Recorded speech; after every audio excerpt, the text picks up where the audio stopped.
Нээлттэй ардчилсан нам гэдэг агуулгад олон зүйл орох боловч ардчилсан намын даргын сонгуульд нэр дэвшигчид нээлттэй ардчилсан намын гол зарчмыг инхүү тодорхойлж байна.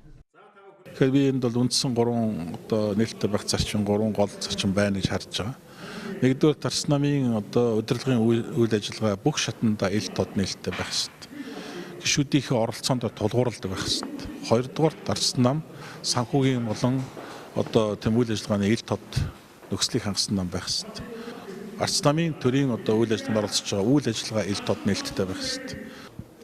Нээлттэй ардчилсан намын гол 3 зарчим бол нэгдүгээрт захим ардчилсан намыг бий болгох асуудал байгаа. Хоёрдугаарт бидний ардчилсан намын нээлттэй чанарын 2 дахь зарчим бол санхүүжилтийн хувьд бид нар нээлттэй болно.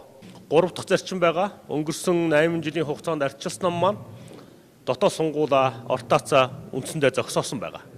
Бид хаалга хаагаад төгжчихсэн, хаяага буулгачихсан, өрхөө бүтээчихсэн байсан.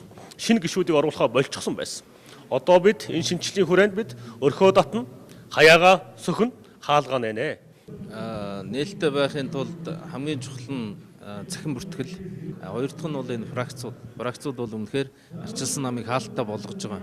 Фракцаар дамжиж ардчилсан намд ордог ийм үйл явц байгаа. Тэгэхээр фракцуудыг устгах алга болгох хамгийн сайн арга бол хүний нөөцийн цоошин бичиг баримттай болох хэрэгтэй. Хүний нөөцийн баримт бичиг. 3 дахь зарчим бол гарцаагүй гишүүдийн нам болгох. Гишүүдээрээ асуудлаа шийдвэрлэх.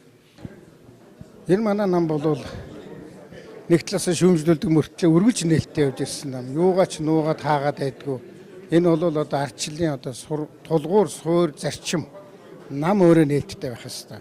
Тэрч байтугай энэ зарчим маань засаг авахд засаг дээр очисон. Засагч өөрөө олон нийтэд нээлттэй ил тод байх ёстой гэдэг зарчим. Тэгэхээр энэ ардчилсан намын нээлттэй байдаг зарчим бол ардчлалын үндсэн зарчим.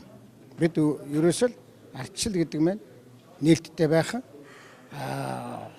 хувь хүний эрх хэрэгчлөө хөндлөх тийм ээ хувийн өмчийг дээдлэх энэ одоо тулгуур гол зарчмуудыг л бид хэрэгжүүлж байгаа. Хурлын нэг гол шийдвэр бол нээлттэй ардчилсан нам болсноо зарласан шүү дээ. Нээлттэй ардчилсан нам болно гэдэг бол гишүүдийн оролцоогоо өргөжүүлэх гэсэн үг. Нээлттэй байх зарчим ардчилсан намд ардчилсан намын үзэл баримтлал тийм ээ дөрвийн хүрээнд зөвшөөрч байгаа бүх хүмүүсд орох чинь нээлттэйшүүл гэсэн үг.